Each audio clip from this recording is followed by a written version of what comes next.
Hello दोस्तों, आज हम लोगों का एक इम्पॉर्टेंट लेक्चर है जो कि है बेसिक ऑफ मैथमेटिक्स पे। सबसे पहले हम जोड़ना सीखेंगे, जोड़ते कहते हैं। तो 7 + 6 कितना होता है? 7 6 होता है। 7 + 6 कितना होता है? 13। 13 को 3 लिखेंगे, ऊपर एक कैरी करेंगे, उसके बाद फिर 9 + 2 कितना होता है? 11। 11 और 1 12। 12 ऊपर एक कैरी कर देंगे। 9 9 18 होता है। 9 + 9 18 होता है, ऊपर एक कैरी है। 18 एक 19, ऊपर एक कैरी चला जाएगा। पर 8 और 5, 8 + 5 कितना होता है? 13। 13 एक 14। इसी प्रकार हम तीन प्रकार की जब ऐसे एडिशन करने के लिए बोलेगा तो हम कैसे करेंगे? पहले 5 और 5 10, 5 + 5 10, और 10 + 6 कितना हो गया? 16। 16 का हमने लिख दिया 6, कैरी बन गया। 6 9 15, 15 और 4 19, 19 और 1 20। 20 का हम 0 लिखेंगे और ऊपर 2 कैरी कर देंगे।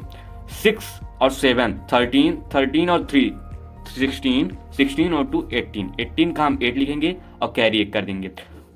7 और 8 15 और 2, 15 + 2 कितना होगा? 17। 17 और 1 18। ये हो गया हमारा एडिशन। अब हम सीखेंगे आगे क्या? सब्ट्रैक्शन। सब्ट्रैक्शन कैसे करेंगे? तो हमने एक एग्जांपल लिया है। 5 में 3 माइनस करना है। तो 5 में कोई 3 वस्तु, 5 मान लीजिए कोई एक चीज है जिसमें 5 चीजें हैं, उसमें 3 हटानी है। 5 में 3 जाएगा तो हमारा 2 बचेगा। 7 में 2 जाएगा तो हमारा 5 बचेगा। 8 में 9 जाएगा 1 बचेगा। एंड 9 में 6 जाएगा तो हमारा कितना बचेगा? 3। इसी प्रकार ये भी होगा। 5 में 0 तो 5। 11, अब यहाँ 1 है, 1 जो है 9 से छोटा नंबर है, तो छोटा नंबर है तो हम ये क्या करेंगे? 8 से इससे क्या करेंगे? कैरी कर लेंगे। यहाँ आएगा ये 10 हो जाएगा। और 10 + 1 11, 11 - 9 कितना हो गया? 3। यहाँ कितना बचा? 7। अब यहाँ कितना बचा? 7। अब 7 क्या है? 8 से छोटा नंबर है, तो यहाँ हम 0 से लेंगे, तो 0 भी इससे छोटा है, तो हम 0 के बगल यानी 6 से क्या करेंगे? कैरी लेंगे। 6 0 को देगा तो ये 10 हो जाएगा। अब 10 क्या देगा? 7 को, तो ये 17 हो जाएगा। तो 17 और 8 क्या होता है? 17 - 8 कितना होगा? 9। अब यहाँ ये 10 था, इसने इसको एक कैरी दिया तो यहाँ बचा 9। 9 में 4 गया, कितना हुआ? 5। और ये जब इसको एक कैरी दे दिया था तो इसके पास कितना बचा? 5। अब 5 - 5 कितना हुआ? 0। अब हम सीखेंगे क्या? अब हम सीखेंगे मल्टीप्लाई। मल्टीप्लाई कैसे होता है दोस्तों? मल्टीप्लाई ऐसे की जाती है, पहले एक अंक का हम क्या करते हैं? एक नंबर का सभी में मल्टीप्लाई कर देते हैं। तो 3 6 जा 18, 3 8 जा 24। 24 और 1 कैरी था, जो 1 कैरी था, तो 24 और 1 कितना हुआ? 25। 2 कैरी चला गया। 7 3 जा 21, 21 और 2 कितना हुआ? 23। कैरी कितना गया? 2। 9 3 जा 27, 27 और 2 29। अब इसी प्रकार इसके नीचे कट निशान लगा देंगे। उसके बाद क्या करेंगे? अब 4 का टेबल पढ़ेंगे 6 बाद। 4 6 जा 24, कैरी कितना गया? 2। 8 4 8 जा 32, 32 और 2 कितना हुआ? 34। 7 4 जा 28, 28 और 2 कितना हुआ? 30। यहाँ 3 कैरी गया। 9 4 जा 36, 36 और 3 39। अब यहाँ पे हम एडिशन कर देंगे। क्या कर देंगे? एडिशन कर देंगे, और इसका पूरा आंसर क्या जाएगा? 8 आ जाएगा। यहाँ पे 5 और 4 9 आ जाएगा, 4 और 3 7 आ जाएगा, और यहाँ 9 + 0 9 आ जाएगा। 9 + 2 कितना होगा? 11, और यहाँ एक कैरी चलेगा 3 और 4। इसी प्रकार हम ये पॉइंट का करेंगे। ये किसका है? पॉइंट का। किसका है? पॉइंट का मल्टीप्लिकेशन है। पॉइंट का मल्टीप्लिकेशन कैसे करते हैं? पहले 3 का, वो इसी प्रकार जैसे सिंपल मल्टीप्लिकेशन करते हैं उसी प्रकार हम पॉइंट का मल्टीप्लिकेशन करते हैं। कैसे करेंगे? 3 का टेबल इन सभी में पढ़ेंगे। तो 3 2 जा 6, 3 4 जा 12, 3 6 जा 18, 18 और 12 जो गया था 1 कैरी हुआ था, तो 3 6 जा 18, 18 एंड 1 19, 3 9 जा 27, 27 और 1 28, कैरी 2, 3 8 जा 24, 24 और 2 26। इसी प्रकार कट का निशान यहाँ पे भी लगाएंगे 6 के नीचे, 1 डिजिट के नीचे। उसके बाद 8 2 जा 16, 1 कैरी। 8 4 जा 32, 32 एक कैरी 33। 8 3 जा 48, 48 और 1 49, कैरी 4। 8 9 जा 72, 72 और 4 76, कैरी 7। 8 8 जा 64, 64 और 7 64, और 8 8 जा 64, 64 और 7 64 और 7 कितना होगा? 71, 71, 64 और 7 71। अब इसका भी सिंपल एडिशन कर देंगे।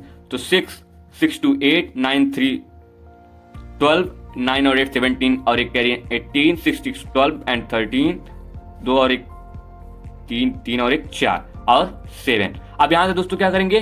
जहां पे ये जिस डिजिट के आगे पॉइंट लगा है उसी के संख्याओं को गिनेंगे और अपने दाएं तरफ से गिनेंगे तो कितना होगा 1 डिजिट पे, तो यहाँ पे हम इसको पॉइंट रख देंगे।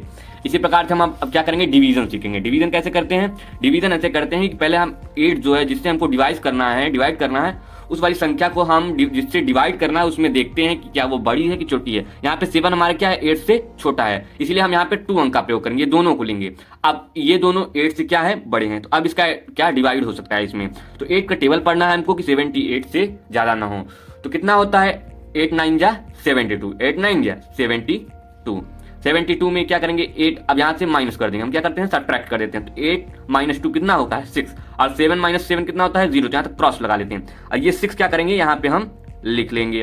अब 66 8 से बड़ा है, अब ऐसा टेबल हमको पढ़ना है कि 66 ज्यादा ना जाए, तो क्या होता है 8 8 जा 64, 8 8 जा 64। अब यहाँ पे भी सब्ट्रैक्ट करेंगे, 6 - 4 कितना होगा 2, और 6 से क्रॉस लग जाएगा, और यही हमारा क्या हो जाएगा बच जाएगा, यही हमारा शेषफल हो जाएगा, रिमाइंडर हो जाएगा, हमारा रिमाइंडर हो जाएगा, शेषफल जिसको बोलते हैं हिंदी में।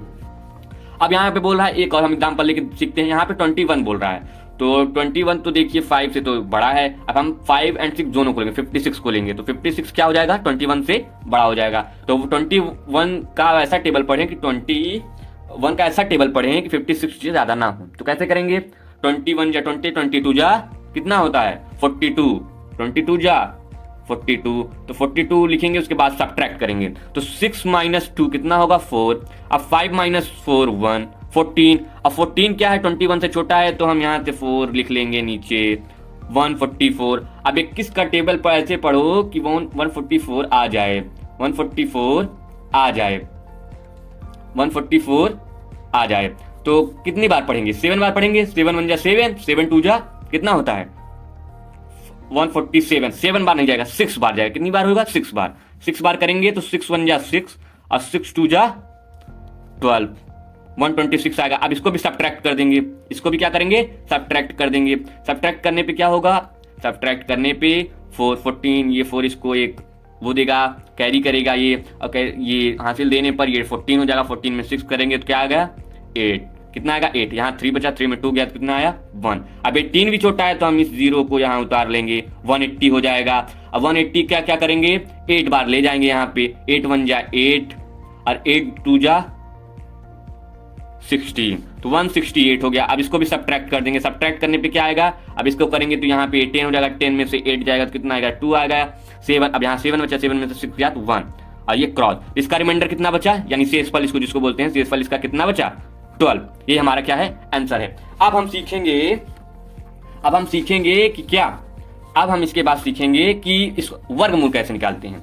अब हम सीखेंगे कि वर्गमूल कैसे फाइंड करते हैं, स्क्वायर रूट्स जिसको बोलते हैं। तो स्क्वायर रूट्स करने के लिए हमें पहले इसका क्या करना पड़ता है, इसको इस प्रकार लिखना पड़ता है 25, और अब 25 को हमको इतने छोटे नंबर से काटना पड़ेगा, सबसे छोटे से छोटे नंबर से काटना पड़ेगा। तो पहले 2 से काटते हैं, तो 2 से कटेगा, 2 1 जा 2, 2 2 जा 4 नहीं कटता, 3 से कटेगा, 3 से भी नहीं कटेगा, 4 से कटेगा, 4 से भी नहीं कटेगा, तो किससे कटेगा सबसे छोटा अंक इसका क्या होगा 5, 5 5 जा 25 और 5 1 जा 5। इसमें देखो इसका क्या आया, इसका आया हमारे पास ये मिल के आया 5 × 5, 5 × 5, तो इसमें 2 नंबर्स का पेयर बनता है, तो ये दोनों नंबर्स पेयर बना के एक नंबर बन जाएंगे, यही हमारा क्या होगा वर्गमूल, यही हमारा क्या होगा इसका वर्गमूल होगा। इसी प्रकार हम इसका भी करेंगे 144 का करते हैं। अब हम 2 बार सबसे छोटा अंक लेते हैं 2 बार, तो 2 2 जा 2 7 जा 14, 2 2 जा 4, अब फिर से 2 बार ले जाएंगे, 2 3 जा 6, 2 6 जा 12, फिर 2 बार 18, फिर 2 से फिर 9, फिर अब किससे जाएगा 3 से, 3 3 जा 9 और 3 1 जा 3। अब इसका कैसे आया, इसका आया 2 2 2 2, कितनी बार आया 1 2 3 4, 4 बार 2 आए हैं 4 टाइम्स, और 2 बार क्या आए 3 आए हैं, 2 बार क्या है 3 आए हैं। तो अब हम 2 2 का पेयर बनाएंगे, तो एक पेयर ये हो गया, एक पेयर ये हो गया और एक पेयर ये हो गया, तो यहाँ से हम 2 लिखेंगे, फिर एक पेयर और 2 का बना है तो एक और 2 लिखेंगे और 3 लिखेंगे। इन सबको सॉल्व करने के बाद क्या जाता है 2 2 जा 4 और 4 3 जा 12, 4 3 जा 12, इसका वर्गमूल क्या होगा दोस्तों 12, 12, इसका वर्गमूल क्या होगा 12। इसी प्रकार से हम घनमूल निकालते हैं। एक चीज आप लोग जान लीजिए, अगर स्क्वायर रूट है, अगर ये है करनी है, तो ये जान लीजिए करनी के ऊपर कुछ लिखा नहीं है तो ये क्या है, स्क्वायर रूट यानी वर्गमूल है। अगर करनी के ऊपर कुछ लिखा भी है जैसे 3 हो गया 4 हो गया, अगर 3 है तो वो घनमूल है। क्या है, घनमूल, क्या यानी क्यूब रूट। अब क्यूब रूट को कैसे फाइंड करते हैं, तो क्यूब रूट को भी स्क्वायर रूट की तरह फाइंड किया जाता है। कैसे, हम 125 को क्या करेंगे, सबसे छोटे अंक से डिवाइड करेंगे, तो सबसे छोटा अंक इसमें भी 5 होगा, तो 525 जा होगा, 25 जा इतना होता है, 5 जा 25 होता है, और ये इतना होता है। अब इसमें क्या करेंगे, अब इसमें हम फाइंड करेंगे इसमें किसका किसका, 5 5 एंड 5, 3 का पेयर बन रहा है। इसमें 3 का पेयर बनाते हैं, 3 नंबर्स का पेयर बनाते हैं, तो इसमें कुल मिलाकर 3 डिजिट है ही, इसीलिए इन तीनों का पेयर बनने पे केवल एक नंबर आएगा। अब 5, इसका घनमूल दोस्तों क्या होगा, 5। इसी प्रकार हम इसका देख लेते हैं 512 का, 512 का। अब इसका छोटी छोटी संख्या से करते हैं, तो 2 से करेंगे, 2 2 जा 4, ये 2 5 जा 10, और 2 10 जा 2 5 जा 10, 2 6 जा 12। अब इसको भी 2 से करेंगे तो 2 हो जाएगा, तो क्या होगा, 2 1 जा 2, 2 2 जा 4, और 2 8 जा 16। फिर 2 से करेंगे, 2 6 जा 12, और 2 4 जा 8। अब फिर 2 से करेंगे तो क्या होगा, 32। फिर से 2, अब इससे अब क्या करेंगे, फिर 2 से करेंगे 16, फिर 2 से करेंगे 8, फिर 2 से करेंगे 4, फिर 2 से करेंगे 2, फिर 2 से करेंगे 1। यानी इसमें देखिए कितनी बार 2 आ रहा है, 1 2 3 4 5 6 7 8 9 बार 2 आ रहा है। लेकिन हमें क्या करना है, 3 3 का पेयर बनाना है, काहे कि घनमूल है, घनमूल में 3 नंबर्स का पेयर बनता है सेम नंबर्स का, तो 3 का एक पेयर ये हुआ, उसके बाद सेकेंड पेयर ये हुआ, एंड थर्ड पेयर ये हुआ। तो इसमें 3 पेयर बन रहे हैं, तो इसका क्या होगा, 2 इंटू 2 इंटू 2। तो अब इसको करेंगे तो 2 2 जा 4, और 4 2 जा 8, तो इसका दोस्तों अब क्या आ जाएगा, घनमूल 8 आ जाएगा। अब हम आगे ये जानते हैं कि प्रतिशत कैसे निकालते हैं, परसेंटेज कैसे निकालते हैं। तो जैसे दिया है 200 का 5%, तो हम इसको सॉल्व करेंगे। कैसे सॉल्व करते हैं इसको सॉल्व इस प्रकार करेंगे कि जो 200 है उसको हम तो ऐसे के ऐसे लिख देंगे, उसके बाद का की जगह हम इंटू का प्रयोग करेंगे, फिर 5 लिखेंगे, फिर परसेंटेज की जगह 1/100 कर देंगे, 1 बाई क्या कर देंगे, 100 कर देंगे। अब 0 से 1 0 कट जाएगा, 1 0 से 1 0 कट जाएगा, तो 2 5 जा, अब बचा क्या, 2 इंटू 5, कितना बचा, 2 इंटू 5। अब 2 इंटू 5, 2 5 जा 10, यही हमारा क्या हुआ, आंसर हुआ। यही हमारा 200 का 5% निकला। अब ये वाला क्वेश्चन में दोस्तों मैं आप लोगों की ऊपर छोड़ता हूं, इसको आप लोग सॉल्व करके मुझे कमेंट में आंसर बताइएगा। धन्यवाद।